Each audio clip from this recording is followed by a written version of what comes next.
The idea actually came from an emergency business trip at the time when I was working for an engineering company. I went to Toronto and we had to be there like literally almost the same day. So I went home, packed the carry on, and then went to the airport. And when I landed, I was like, oh, I don't have any Canadian dollars to get to anywhere. So I went to the foreign exchange place that like everyone does, right? And you look at the rates and you just know you're getting ripped off, right? And obviously you can just Google the rate and you can find out what the actual rate is. And so when I was in line, I looked at everyone and I was like, all these people, they're coming from different places. They have different currencies. What if, and we're all kind of standing in line, and what if there was a way we could, be able to trade currencies between people, right? To make it more efficient and less, more cost effective. And in the on-demand economy at the time, this was back in 2015, right?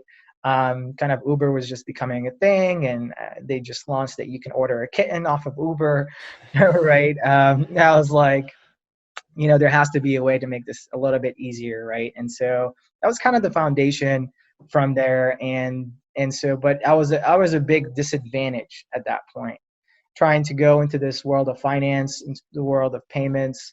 It took me a long time. So I actually did about over a year worth of research just to get up to speed and to be able to kind of be on level with people in the industry. And so um, I was determined, honestly, at that point to find a way for people like me to be able to send or travel or live or, work abroad without kind of being, quote unquote, taxed on it. So after that, I kind of quit my job and dove a little bit deeper, and started to ask basic questions like, well, why do we need to exchange currency in the first place? Is it because to pay for X, Y, and Z, whether it's a cab or dinner or whatever? And, why do I need cash? Why can't I use my bank card or my credit card? And so it's just like all these kind of basic questions going into the nitty gritty detail of how actually credit cards work and how actually bank wires work. And so all kind of led to, well, what if there's a way I can pay the same way I do at home anywhere in the world without even thinking twice about it, right? Without being charged just different fees because I'm in a different country. And so that's kind of was like the trigger. And so over the past 2 years, we've been through incubators and accelerator, and we've kind of vetted the idea. We then interviewed over 100 companies. And the reason why we went after companies versus individuals at the beginning is because the payment process starts with the business, right? If you walk into an ice cream shop, they only accept cash. You're not going to be able to buy an ice cream with a credit card.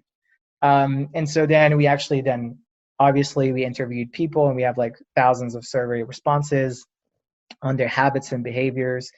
And in a place like payments, it's just also a very crowded market. It seems like I didn't learn the first time around with my first startup. But this time we actually took what we call a blue ocean strategy, is trying to find an ocean. A red ocean basically is a competitive market, right? And a blue ocean is basically an ocean where there's no sharks, an ocean where you're free to roam around because there's opportunity there. And so this blue ocean strategy kind of allowed us to really pinpoint a single need or a pain point in the market that we can definitely solve for, that other businesses don't do really well.